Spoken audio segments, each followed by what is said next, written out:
بالله من الشيطان الرجيم بسم الله الرحمن الرحيم إن الله اشترى من المؤمنين أنفسهم وأموالهم بأن لهم الجنة. یہ قرآن کریم کی سورہ توبہ کی 11ویں پارے کی آیت ہے، اس کا ٹکڑا ہے. اس میں اللہ پاک فرماتے ہیں کہ بے شک اللہ نے ایمان والوں سے ان کی جانوں کو اور ان کے مالوں کو جنت کے بدلے میں خریدا ہے. پتہ کیا چلا؟ حقیقت میں جان اور مال تو اللہ ہی کی ہے، عارضی طور پر ہم کو دی ہے کہ استعمال کرو، لیکن یہ جان اور مال پھر اللہ نے خرید لیا اس کو. تب کیا ہے؟ استعمال ہمیں ہی کرنا ہے، اپنی جان بھی اپنا مال بھی استعمال تو ہمیں ہی کرنا ہے، لیکن کیسے استعمال کرنا؟ اللہ کے بتائے ہوئے طریقے پر اس طرح استعمال کرنا ہے. ہم یہ نہ کہیں کہ جان میری ہے، مال میرا ہے، جہاں جی چاہے لگاؤں گا. نہیں، اب تیرا نہیں ہے، خریدار رب ہے، اور جنت کے بدلے میں تجھ سے سودا ہو چکا ہے. اس لیے اب مال وہاں لگے گا جہاں اللہ کا حکم ہے، جان وہاں لگے گی جہاں اللہ کا حکم ہے. اسی لیے اپنی محنت کی کمائی ناجائز اور حرام کاموں میں استعمال نہیں کرنا چاہیے. حرام کا ہو تو حرام کی انکم ہو، حرام کی آمدنی، ناجائز کی آمدنی ہو تو وہ حرام میں لگے گی. لیکن محنت کی کمائی اگر ہم ناجائز حرام کاموں میں جہاں اللہ کی نافرمانی ہوتی ہو، پیارے آقا صلی اللہ علیہ وسلم کے طریقے ٹوٹتے ہو، وہاں اگر ہم لگائیں گے تو پھر رب کو جواب دینا ہے، تو پھر سودا کینسل نہ ہو جائے.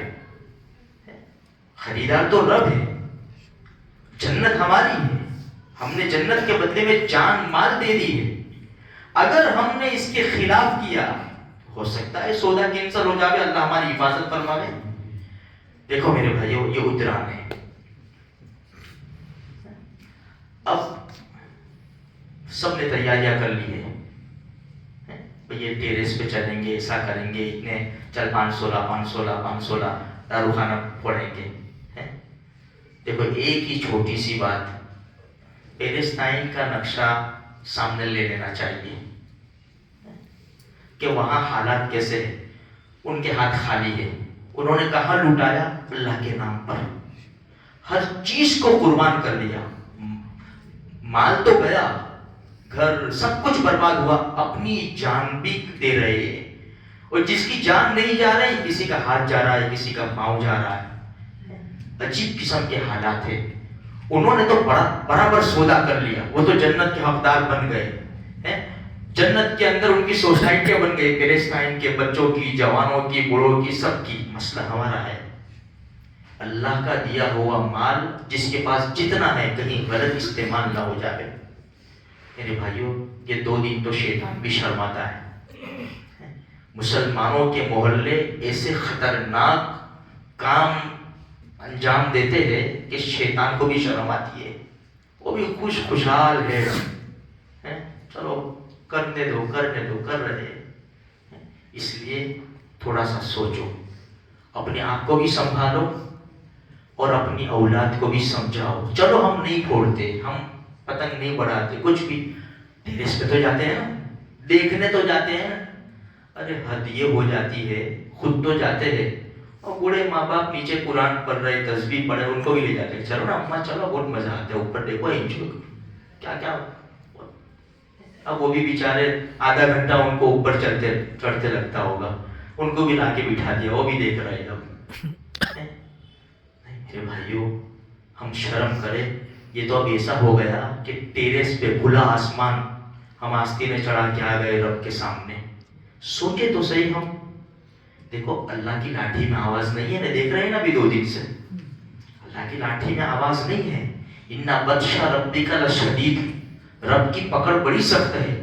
اس دھرتی پر قوم عاد آئی، اس نے ایک نعرہ لگایا تھا، نَحْنُ أَشَدُّ مِنَّا قُوَّةً.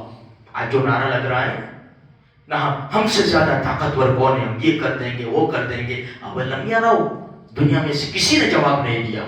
بڑی بڑی طاقتوں کا دنیا جواب نہیں دے سکتی، لیکن آسمان سے آواز آئی، اولم یروا ان اللہ الذی خلقهم هو اشد منهم قوة. کیا معلوم نہیں ہے کہ جس نے تم کو پیدا کیا وہ تم سے زیادہ طاقتور ہے؟ نمرود کو ایک مچھر کے ذریعے ہلاک کیا، فرعون کو ڈبو دیا، قارون کو ڈھسا دیا، بڑی بڑی طاقتوں کو اللہ نے پارا پارا کر دیا۔ اللہ کی طاقت کے سامنے کس کی چل سکتی ہے میرے بھائی؟ اس لیے اپنے آپ کو سنبھالنے کی کوشش کرو، گناہوں سے بچانے کی کوشش کرو۔ یہ وقت ہے اللہ کی طرف رجوع ہونے کا، توبہ کرنے کا، دعائیں کرنے کا۔ اللہ مجھے آپ کو سارے مسلمانوں کو نیک اعمال کی توفیق بخشے۔